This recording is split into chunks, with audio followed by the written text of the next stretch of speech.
At ito na, Nelson, isa-isa na pong naglabas ng kanilang mga pahayag ang mga pangalang nabanggit ni Sara at Curly Diskaya. Sinong unahin natin? Yung mga congressman. Okay. At teka lang alam mo, okay na sana Believe na ako sa statement Naghinawa lang ako ng konti nung tinanong siya na, meron bang senador dyan? Ano sabi? Sabi, wala po Yun lang. Di wala tayong magagawa. Yun sinabi. Alam ka namang sabihin ko meron. Wala naman ako kinalaman doon. Di ba? Batay po sa kanilang testimonya, wala pong senador na sangkot sa mga anomalya na yan, Nelson. Hindi, sa kanila. Marami pa naman kontratista. Kasi baka pag tinawag naman sa kamera yung mag-asawa, lahat po, mga senador. Wala po. Anyway, sige, sino ba yung nandyan mo? Mga meron na ba? Wala dito kasi sa ating mga Kanina nakita ko, meron ng statement si Saldico. Kung Saldi, si Speaker. Speaker, meron na. Si Maine Mendoza, meron na. Si Maine Mendoza? Siya yung nagsalita Nagsalita siya Ayan Arjo Atayde.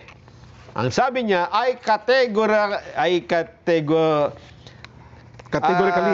categorically deny the allegation that I benefited from any contractor. I have never dealt with them. Hindi po totoo ang mga akusasyon na ito.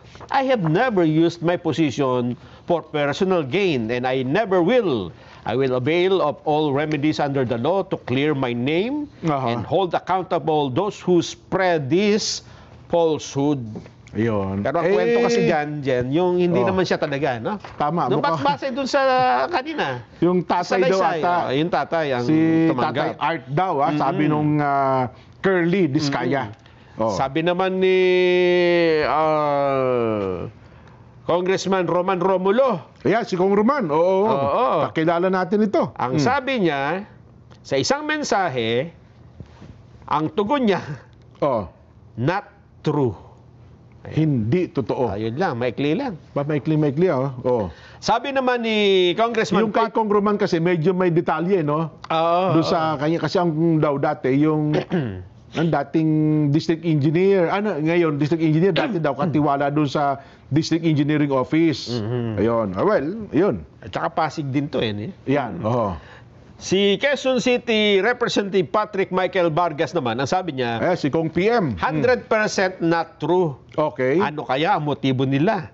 Walang project ang mga Diskaya sa district natin kailanman. Zero. This is confirmed and certified. I will file a case against them for this blatant lie. My track record speak for itself. Ayan. Ayan naman ang statement ni Kong PM Vargas. Ito naman, Romblon, Representative si Kong Budoy. Eliandro Madrona. Ang sabi niya, I strongly deny the statement of Diskaya. To my recollection, wala akong project sa kanya. So, anong basehan ang sinabi niyang pagbigay niya sa akin?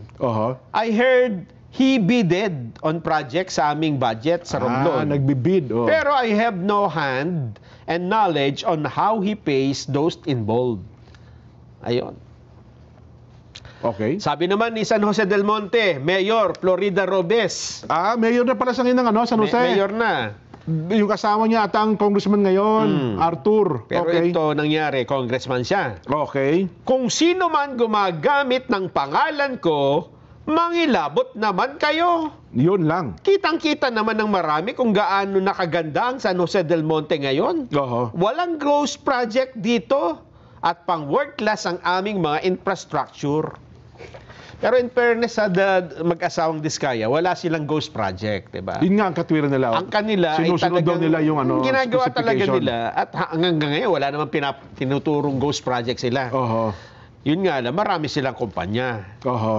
Ang binabanggit lang ata nila, merong percentage. Hindi nila sinasabi na ang kanilang kumpanya ay mayroong ghost project. Yun nga yung mariin nila pinabubulaan nun eh. Kasi yung specification nga raw ng DPWH, sinusunod nila. Kahit kara maliit lang ang tubo. Di umano doon sa batay sa kwento nila, Nelson.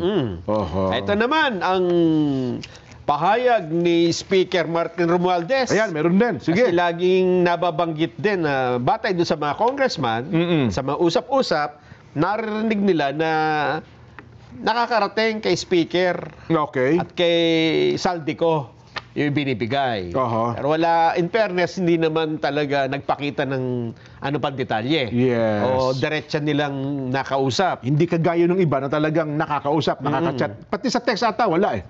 yung dalawang sinasabing sa taas na sinasabi nila, Hindi natin alam. ha? kasi tinutukoy nilang taas daw ay yun nga dalawa. Oo. Sana ay makapagpakita rin sila ng talagang direkta silang nakakapag-usap, ano? Eto, ang Yan. kanyang statement. Ha? Full statement. I cannot and will not allow lies and name-dropping to pass unchecked.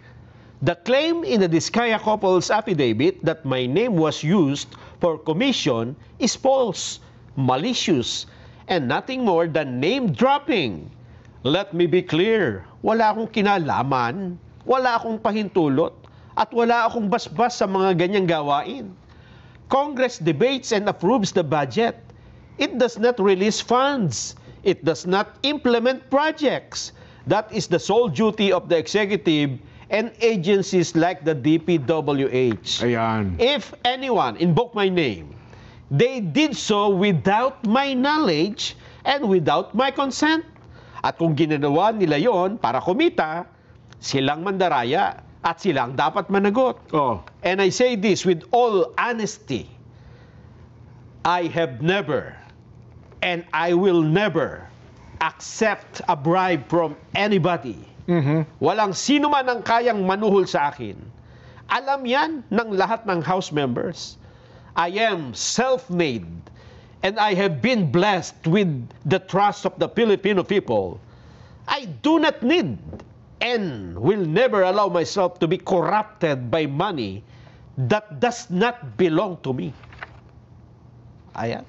Ang bigat ng mga statement, no?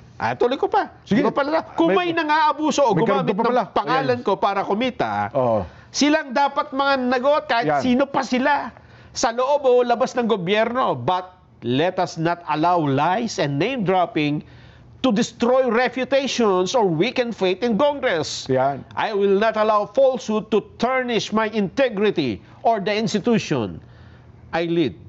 Under my watch, we will clean the system, Yan. punish the guilty, and protect the people's money.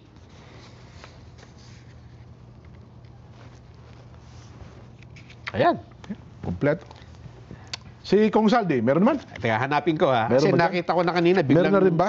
biglang nakalipad eh. Si Kong Nikki, wala pa? Briones, nabanggit yung pangalan din niya, no? Nakita ko rin kanina. Meron na rin ba siya? Oo, kaya lang Oo. biglang nawawala eh. Yung iba dyan mga kakilala ko, tinext ko, hindi sumasagot eh. Siguro malamang may mga official statement na sila. Ano ha? Oo. Eto, statement. Ako, Bicol, Representative Saldico. Yan, sige. I vehemently deny all the baseless and irresponsible accusations made against me during the Senate hearing held today.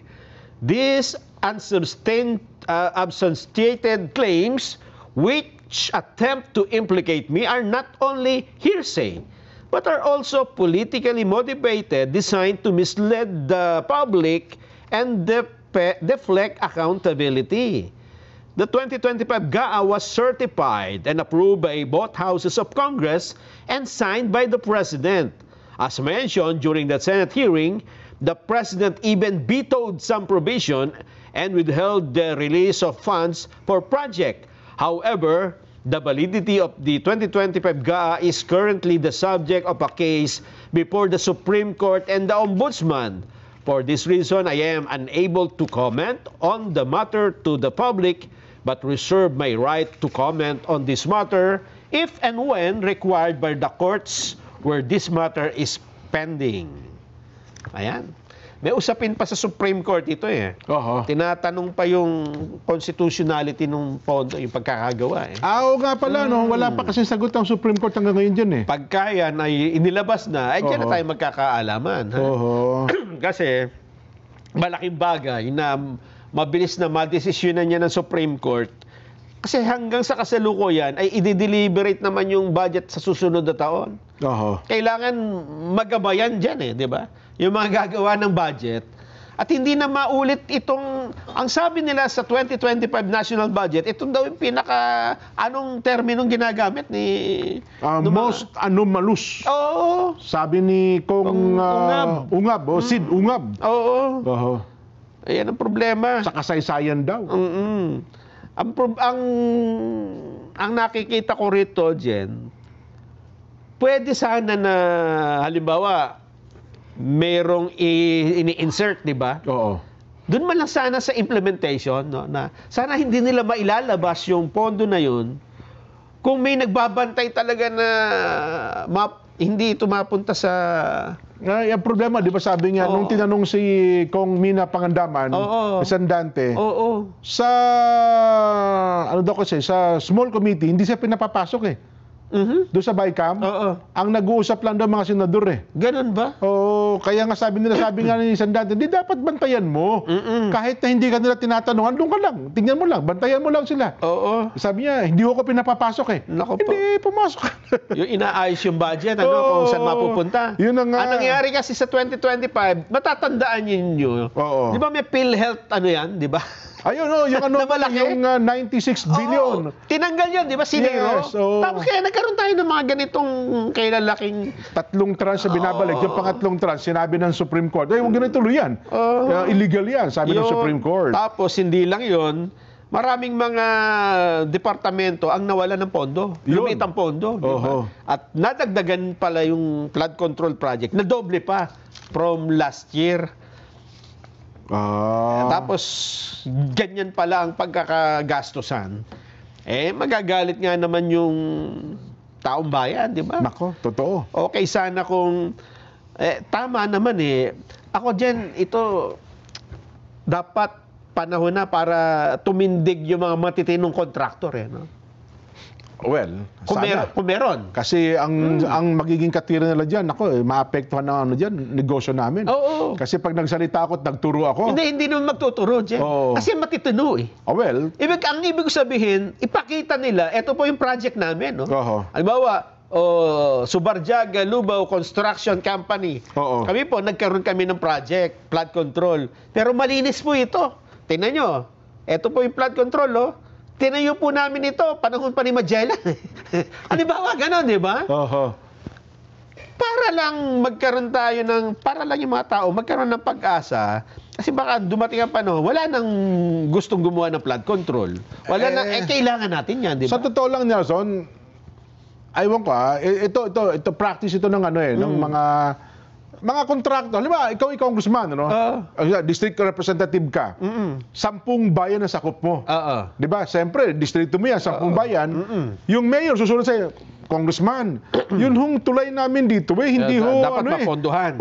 Pwede ho bang tulungan mo kami mapondohan kasi kung aasa po kami sa ira namin, hindi po natin kakayanin talaga. Baka abutin na po ng kopong-kopong na hindi mapaayos po ito. Ito po yung aming project, baka pwede niyo po. So, ikaw naman bilang congressman sapagkat distrito mo yan. Sige, akin na. At ako itutulong, gagawa ko ng paraan. Dadali mo ngayon sa Kongreso. Itong yung distrito ko, ito na mga kinakailangan pagawa eh. Kapag ka, Nelson, inaasahan ng mga mayor mo yan, hindi mo nagawa sa loob ng yung termino na isang pako, hindi mo man lang nagawa, sa susunod, pagkabalik mo, congressman, hindi mo naman kami tinulungan eh. Wala kang kakwenta-kwenta, hindi ka naman nanalo sa susunod. Naku po. Diba? Ganun, well, kung ang congressman naman ay marunong at siyempre, maglalabi yan sa DPWH. Ang totoo, ginagawa naman talaga yan, Nelson eh. Ginagawa talaga ng mga congressman. Alam mo, sinabi pa niya, uy, doon pala sa kabilang bayan eh, doon pala nakatira si senador ganito. Kababayan pala natin yan, dito pala nakatira yan eh. O sige nga, ito, hingin na rin tayo ng tulong kay senador. Senador, kayo pala taga rito eh. Ako huy sa ganito eh, baka pwedeng matulungan nyo kasi itong bayan natin, wala pong kakayang ipagawa itong tulay na ito.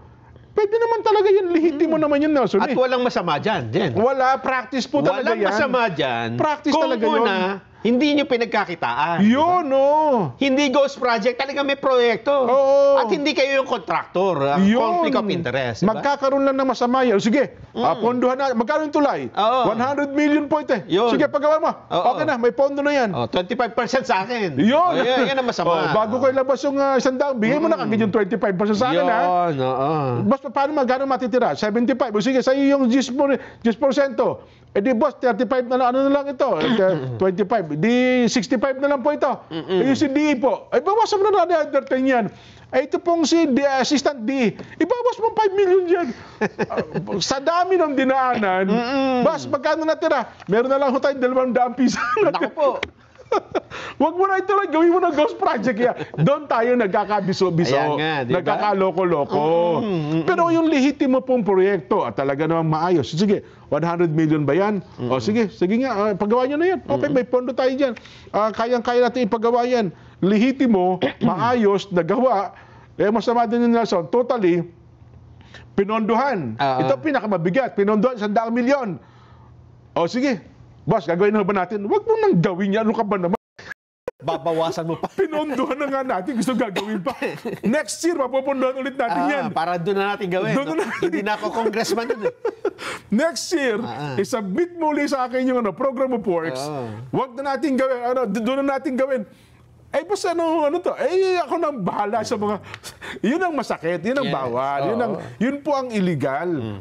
Pero ang isang congressman naglabi ng kanyang proyekto para sa kanyang residente, sa kanyang mamamayan. Nanghingi ng pondo. Nanghingi ng pondo. Oo, pero Wala hindi po naman yung mapupunta sa kanya. Kasi i-release yan doon sa magpapatupad ng yes, pondo. ang implementing agency po ang tawag dyan At pwede ka rin humingi, party list representative ka. Kasi ang party list po ay nationwide dyan Kaya nga, kahit saang lugar ka, pwede ka mag-implement. Lalo nga, may mga supporter. Uy, Congressman party list representative A, ang daming pala natin nakuhang boto sa ganitong lugar. Tulungan nga natin mga kababayan natin doon. Ano pa problema niyo dyan? Meron kang meron kang coordinator. O coordinator dyan sa Barjaga, anong problema ng mga bata mo dyan? Binabaha po kami dito. Yun, ako. Yung ilog po umaapaw. Pwede bang lagyan nyo ng ano dyan? Yan ng wall. O kaya naman, magpa-dredging ho tayo rito. Magkano pondo kailangan mo dyan? 100 million po. 100 Maliit sige. lang to Ako na, isasubmit na. Pero talagang ibinigay. Tumulong talaga. Ay di absuelto. Ang ganda ng nangyari. Hindi lahat ng flood control project ay masama. Hindi Di ba? po. Kailangan talaga natin ng mga proyekto na yan. Katulad nito, Jen. Official statement. Yan. Kasi nabasa na natin ito, hindi ko pa yata nabasa. Sino yan? Din assist siya, wala pa to, di ba? Ayun sa Caloocan. Oo. Mariing nating itinatanggi ang elegasyon na tayo po ay tumanggap ng anumang halaga na para mula sa mag-asawang Diskaya. Walang ghost project sa distrito ng aking nasasakupan. Ayon sa datos ng DPWS, nagkaroon ng proyekto ang mga Diskaya na siyang makikita sa distritong aking pinaglilingkuran. Sa execution ng proyekto, bukod tanging DPWH lamang ang nangangasiwa pagdating sa assessment at awarding ng proyekto sa mga kontratista na naayon sa public bidding process. Sinisigurado ko na pananagutin ko ang mag-asawang Diskaya sa kanilang mapanira at malisyosong mga paratang. Yan. Mr. at Mrs. Diskaya, magkikita tayo sa korte. Naku po. Representative din assistyo. Ba't may pantapang ganon, ha? Yan. Yung may problema dyan, bakit kaya nila laging sinasabing walang ghost project? Hindi naman yun ang... Hindi naman sila sinasabing may ghost project Wala po. Kasi si Diskaya man, sinasabi, wala ho kaming ghost project. At hanggang ngayon, wala naman. Wala po. Nananatili ang kanilang stand na... Ang may ghost project, yung dalawa. Si Yung Wawaw, si Wawaw at tsaka si Sims. Sims. Yes. At inamin na nila Oo. na kaya sila may ganon, dahil nagtiwala sila dun sa DPWH Ayun. na sila na ang gagawa. Nako.